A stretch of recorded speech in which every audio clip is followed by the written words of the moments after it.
34 secondes sur 2 km. Ouais, là, il y a la marge. Sauf accident, il y a un petit peu de marge.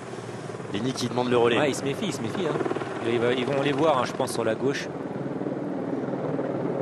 Là, on est avec George Bennett qui est lâché maintenant. Hein. Je vous disais qu'il avait fait beaucoup d'efforts. Richie Tello et Bennett.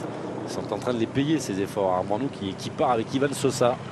Ouais, Barnouk, hein, très belle montée. Ouais. Ouais, belle équipe, hein, l'Auto Destiny fait partie de ces jeunes formés là-bas. Armando, les expériences maintenant, 26 ans.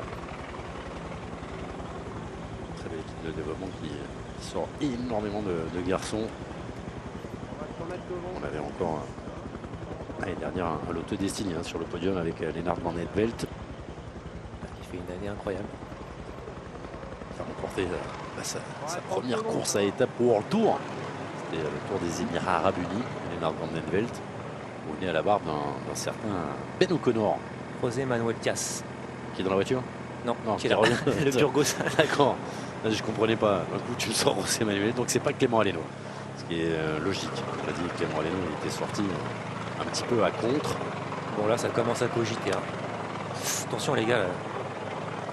Déjà tombé, Lenny. 1 km 500. La victoire sera française sur cette Mercantour 4e édition. Deuxième succès après celui de Guillaume Martin pour la première. Tout le monde arrive un par un après, d'ailleurs, ça va être une belle image. Ouais, Valberg à droite. 25. On avance 25 secondes seulement d'avance. Ça va les faire flipper un petit peu, ça. Je sais pas qui a annoncé. Bah justement, qui a annoncé?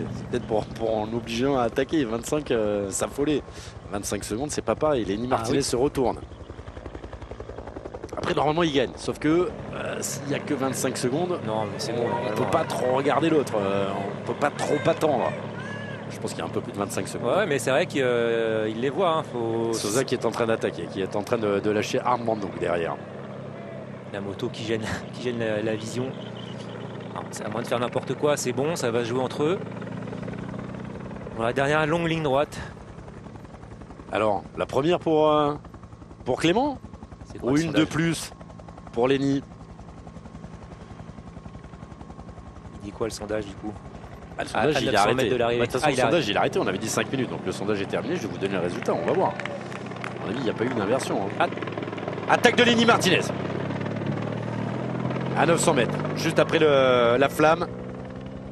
Voilà, c'est dur pour Clément. Ouais, Clément qui perd 2-3 mètres, mais il creuse plus là, Lenny. Il creuse plus. Il sortait Clément pas sur qui de se lui. rassoit. C'est pas perdu pour Clément Berthet. C'est pas perdu pour Clément Berthet. Aïe aïe aïe, ça sent quand même. Aïe, ça va être ça difficile. Baisse la tête. Ça va être difficile, ouais. Il vient de baisser la tête là. Un premier renoncement pour Clément Berthet. Et Lenny Martinez file tout droit vers sa 6e victoire professionnelle. Il voulait pas prendre de risque et attendre les 200 derniers mètres. Puis on sait jamais, on peut avoir un petit souci. Il les enchaîne après un Tour de Romandie un petit peu décevant, 8e du général. On pensait qu'il pouvait peut-être aller chercher le top 5. Il a remporté le Tour du Doubs, il a remporté la classique Grand Besançon-Doubs quelques jours plus tôt, hein, c'était 2 jours avant.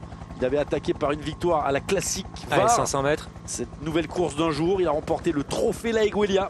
Et il va aller chercher sa 5e victoire de la saison. Lenny Martinez qui affole les compteurs. À 20 ans, Lenny Martinez. 2e victoire également pour lui dans cette Coupe de France FDJ après la victoire sur le Tour du Doubs. Ah, c'est terminé, il ne reviendra pas. Attention même de ne pas se faire reprendre. Clément Berthet, je l'ai vu renoncer. Et Lenny qui en remet, il est en contrôle, il se retourne, il jauge, il voit Clément Berthet. Ça va le faire, ça va venir aussi récompenser le gros boulot collectif de la Groupama FDJ. Oui, ça c'est vrai. On les a vus rouler à chaque fois. C'est Ruben Thompson qui a fait le boulot dans un premier temps. Ensuite, il y a eu Quentin Paché. On a été surpris de voir Lenny attaquer alors qu'il restait à 18 km. Il est tombé, Lenny Martinez. Il s'est relevé, il est revenu et il va gagner cette 4e édition de la Mercantour. Lenny Martinez s'impose.